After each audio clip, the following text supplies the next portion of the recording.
और चलिए आपको सीधी तस्वीरें दिखाते हैं। फडणवीस और शिंदे प्रेस कॉन्फ्रेंस कर रहे हैं। क्या कुछ कह रहे हैं मीडिया से मुखातिब होते हुए, सुनते हैं।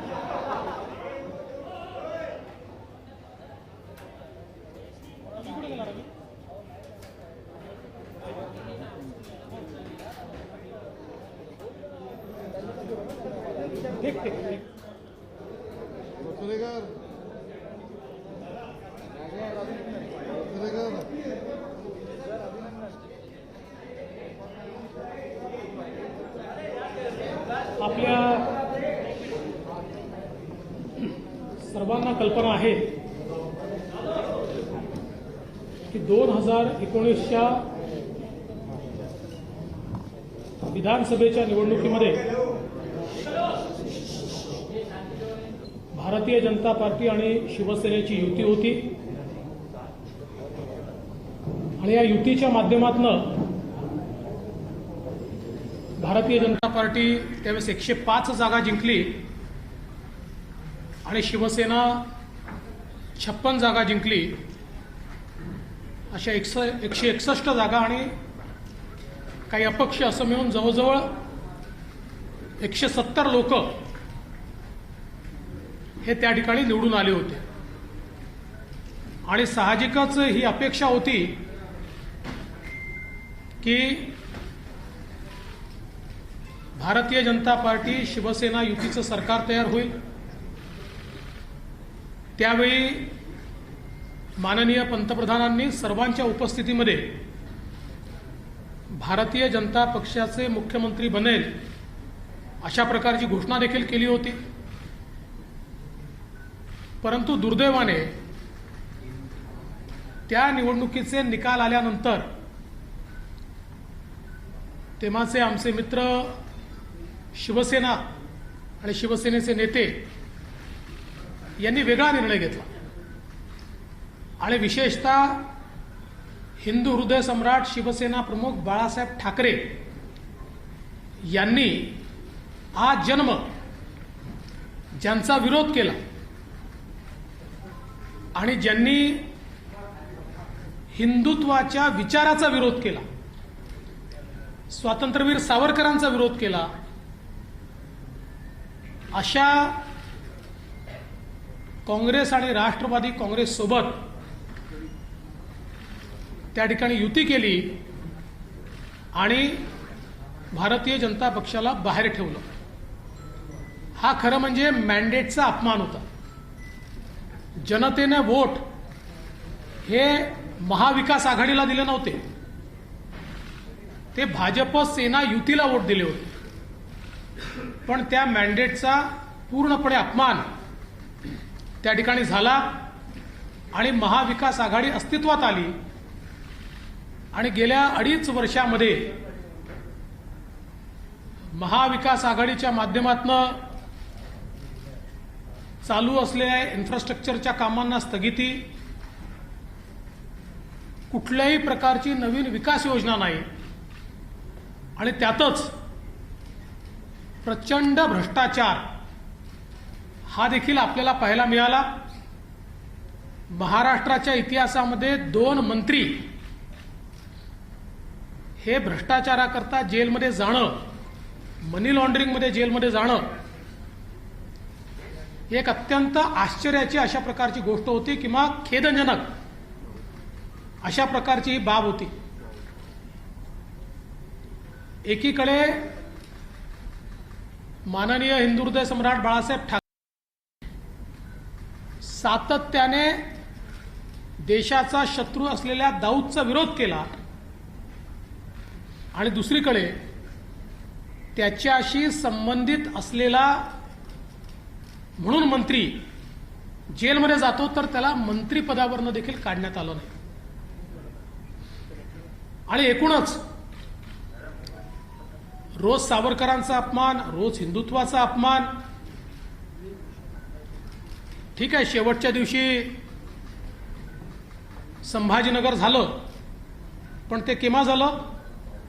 गव्हर्नरचं पत्र आलं त्यानंतर कुठलीच कॅबिनेट घ्यायची नसते। जोपर्यंत विश्वासमत होत नाही तोपर्यंत कॅबिनेट घ्यायची नसते हा नियम आहे। तरीही कॅबिनेट घेऊन मग जाता जाता संभाजीनगर, धाराशिव, दिबा पाटील अशा प्रकारचे निर्णय झाले. ते अर्थात येणाऱ्या सरकारला पुन्हा घ्यावे लागणार आहेत, कारण ते वैर मानले जाणार नाही, पण त्याला आमचं समर्थनच आहे. मात्र अशा या सगळ्या परिस्थितीमध्ये माननीय श्री एकनाथराव शिंदे हे शिवसेनेचे गटनेते आहेत आणि शिवसेनेच्या आमदारांची एक मोठी कुचंबणा झाली की ज्यांच्याशी लढलो आणि उद्या त्यांच्याशीच लढायचं आहे आणि त्यांच्या सोबत जायचं आणि उद्या हिंदुत्वावर मतं मागायचे कसे, उद्या आम्ही कशाच्या भरोश्यावर बोलायचं. रोज अपमान होत असेल तर आम्ही कशाच्या भरोश्यावर लढायचं. आमच्याच मतदारसंघामध्ये आमचे हारलेले विरोधक यांना रोज निधी दिला जात असेल तर कशाच्या भरोश्यावर लढायचं. अशा प्रकारचा विषय लक्षात आल्यानंतर झाल्यानंतर या सर्वांनी निर्णय घेतला की काँग्रेस राष्ट्रवादी सोबतची युती तोडा. ज्या युतीमध्ये आपण निवडून आलो ती युती ठीक आहे, ती आम्हाला मान्य आहे. के साथ बैठ रहे हैं, हर दिन इसी तरीके से अपमान होगा, तब क्यों उनके साथ रहें.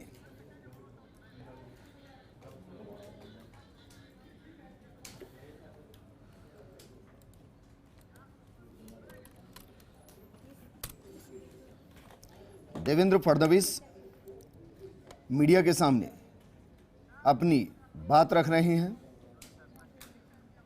वो कह रहे हैं कि इन्होंने फैसला किया है, शिंदे गुट ने फैसला किया है कि वो कांग्रेस और राष्ट्रवादी कांग्रेस के साथ गठबंधन को तोड़ दें.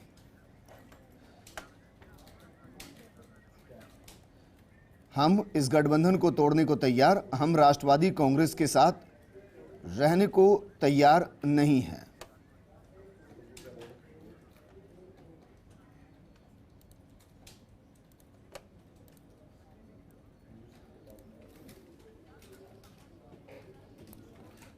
बाला साहेब ने हमेशा दाऊद का विरोध किया है. एकनाथ शिंदे को जिस तरीके से दरकिनार किया गया वो सही नहीं.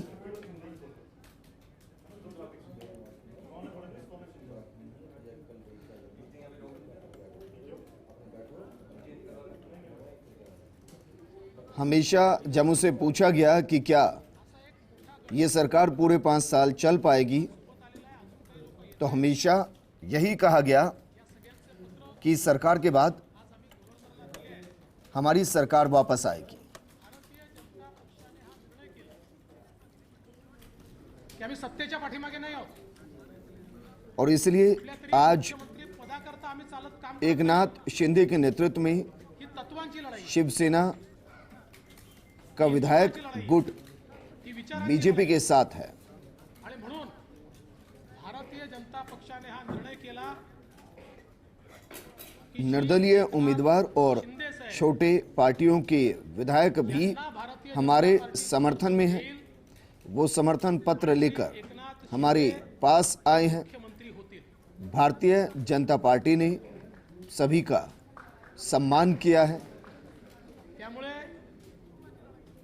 आज और ये लड़ाई हिंदुत्व की है, ये लड़ाई विचारधारा की है. श्री एकनाथ शिंदे और भारतीय जनता पार्टी ने फैसला किया है यांचा एकट्याचाच शपथविधी कि या ठिकाणी होईल. एकनाथ शिंदे के साथ तरच पुढची कारवाई करून भारतीय जनता पार्टी के समर्थन के साथ या एक्सपान्शन मध्ये शिवसेनेचे शिंदे साहेबांसोबत असलेले अपक्षांमधले आणि भारतीय जनता पक्षाचे असे सगळे लोक या एक्सपान्शन मध्ये या मंत्रिमंडळात येतील.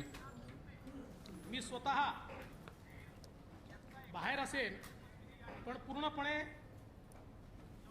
या ठिकाणी शाम 7:30 बजे योग्य प्रकारे चाललं पाहिजे शपथ ग्रहण समारोह होगा. असेल आणि त्याकरता पूर्ण साथ आणि समर्थन या एकनाथ शिंदे महाराष्ट्र के अगले मुख्यमंत्री होंगे. देवेंद्र फडणवीस ने एक बड़ी घोषणा इस वक्त की है. एकनाथ शिंदे मुख्यमंत्री पद की शपथ लेंगे और ये अपने आप में इस वक्त की बड़ी खबर। शाम 7:30 बजे एकनाथ शिंदे मुख्यमंत्री पद की शपथ लेंगे। देवेंद्र फडणवीस ने बड़ी घोषणा की है, बड़ा ऐलान। अभी तक ये माना जा रहा था कि एकनाथ शिंदे उप मुख्यमंत्री होंगे, लेकिन नहीं, बीजेपी ने एक बड़ा दांव खेला है। उद्धव ठाकरे पर करारा निशाना साधा गया है और उद्धव ठाकरे को यह एहसास कराया गया है कि धोखा करने वालों के साथ बीजेपी नहीं, और जो उनके साथ आएगा उनको सिराकों पर वैसा बैठाया जाएगा।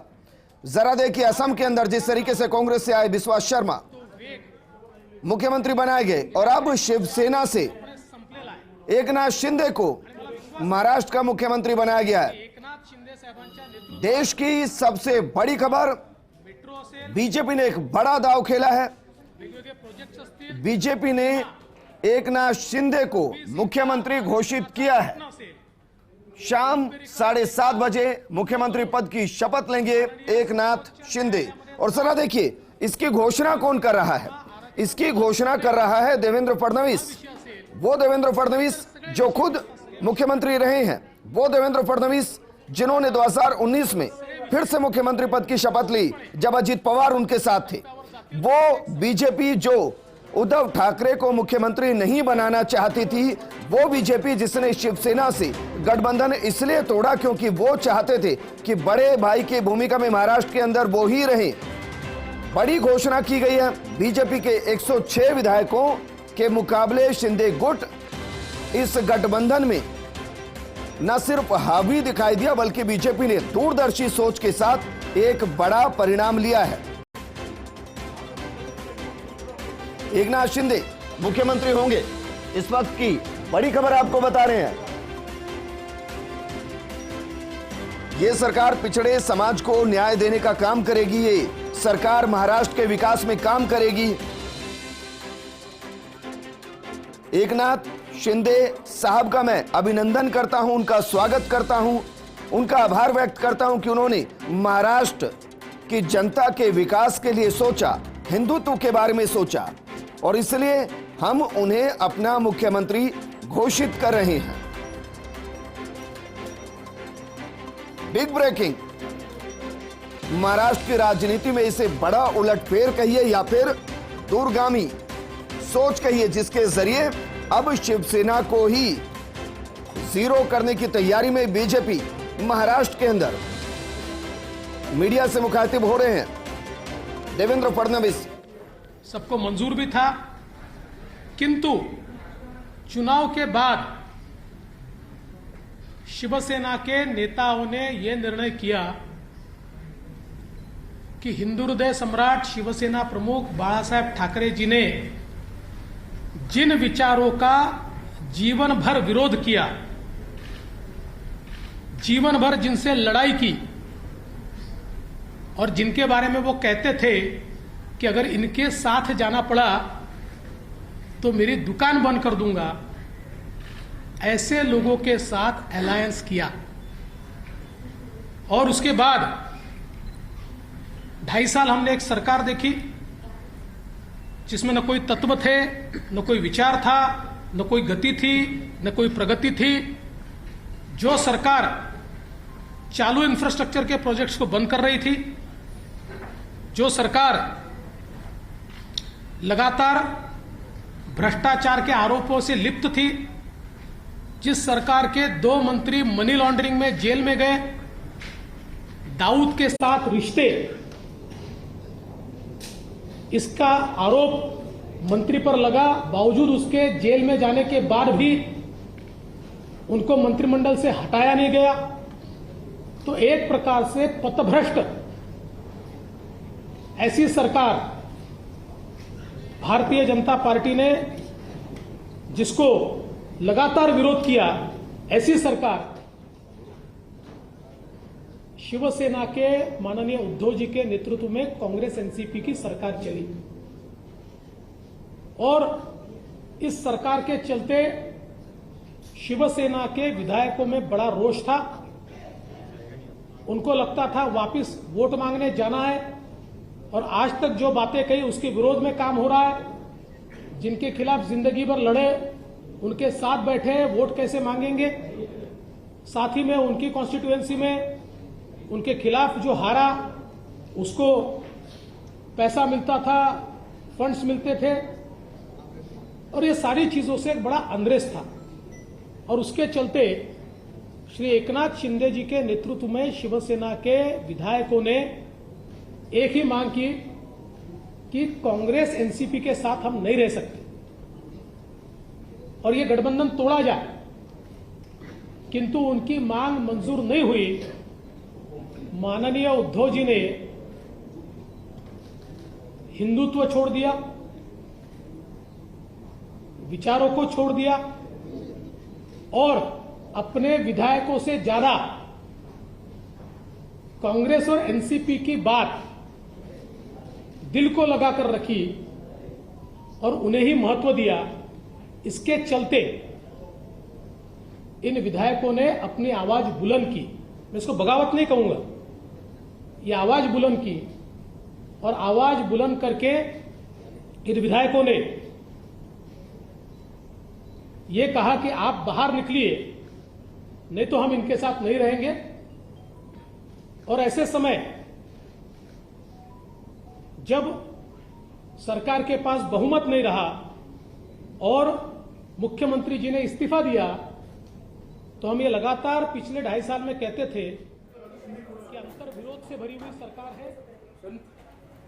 इसकी ये प्रेस कॉन्फ्रेंस और उन्होंने एक बड़ा ऐलान किया है। बड़ा ऐलान इस तरह से आप कह सकते हैं जब किसी ने ये नहीं सोचा था। हर जगह कयास ये लगाए गए थे कि फडणवीस जो हैं वो मुख्यमंत्री बनेंगे और शिंदे जो है डेप्यूटी सीएम बनेंगे, लेकिन अब ये बड़ा दाव बीजेपी ने खेला है। इसके क्या मायने हैं? न्यूज रूम से हमारे साथ सुधांशु माथुर जी एडिटर जुड़ गए हैं।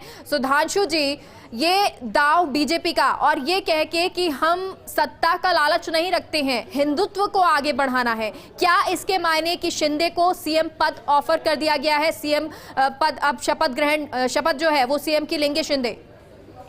देखिए मेघा, ये कि बहुत बड़ा जो है मास्टर स्ट्रोक है आज के दिन की। अगर राजनीति की अपन बात करें तो ये सबसे बड़ी खबर है कि एक अनएक्सपेक्टेड जो निर्णय है वो भारतीय जनता पार्टी ने लिया है।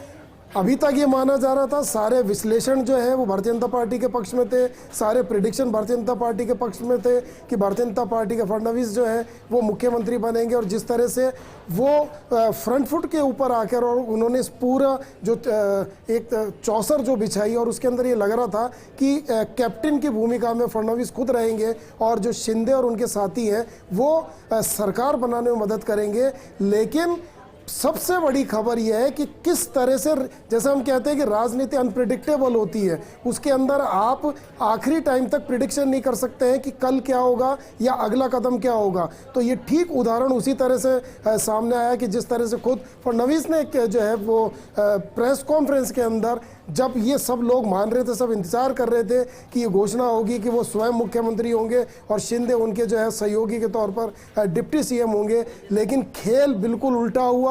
शिंदे अब सीएम होंगे और शिंदे के को सीएम बनाने के पीछे देखिए कहीं ना कहीं एक मंशा भारतीय जनता पार्टी, जो मुझे लग रहा है कि अभी भी भारतीय जनता पार्टी जो है वो विश्वास की एक कमी मुझे अभी भी नज़र आ रही है। विश्वास की कमी इसलिए नज़र आ रही है क्योंकि देखिए कि जो शिंदे है वो उनकी मूल पार्टी है शिवसेना, और शिवसेना के साथ नहीं रह के अगर उन्होंने बगावत करी और बगावत करके वो भारतीय जनता पार्टी की सरकार बनाना चाहते थे, तो हमेशा एक सवाल, हमेशा विश्वसनीयता का जो एक सवाल हमेशा खड़ा जो है वो नज़र आया था। और शायद इसीलिए भारतीय जनता पार्टी पिछले 10 दिन से यही विचार मंथन कर रही थी कि क्या वो जो है वो फ्रंट फुट पे आए और वो जो है ड्राइविंग सीट पे बैठे।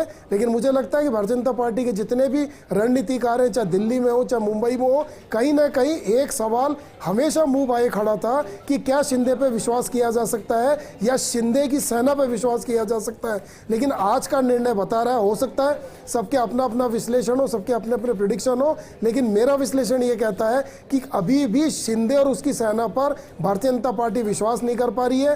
क्यों? क्योंकि माना जाता है कि शिवसेना से जिसका भी जुड़ाव है, जिसकी मूल पार्टी, जिसकी मात्र पार्टी अगर शिवसेना है, तो वो एकाएक उससे जो है विमुख नहीं होता है, क्योंकि कमिटमेंट होता है, डेडिकेशन होता है, एक फैनेटिज्म होता है अपनी पार्टी को लेकर। तो मुझे लगता है कि कहीं ना कहीं एक सवाल आज भी भारतीय जनता पार्टी के जहन में था।